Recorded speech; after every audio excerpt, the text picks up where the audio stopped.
Azizlar, mana nasib bo'lsa 90% ishlash tugadi.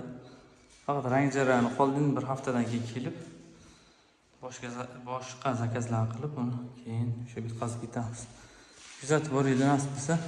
Shpaklapga kirasiga 30 mingdan, tiyagamiz 10 mingdan bo'ldi metraj yopishtirish. 36 metr tiyaga yopishtirdik. Mana yuksa kartonga. Bitta rotmi, ikkita shpaklapga, keyin kraska bo'ladi.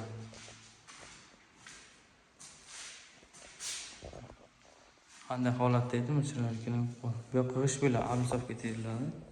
Pechka ham boshi. Mana bu yoq kuxunni zonamiz bo'ladi, shuning uchun spesial mana katta tashlab ketilgan patologiya.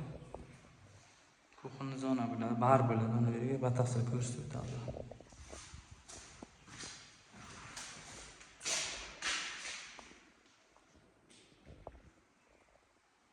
Hammaga omad, kuzatib boringlar, nasib bo'lsa o'sha sharoitlarni ko'rsatib boramiz yaqin kunlarda.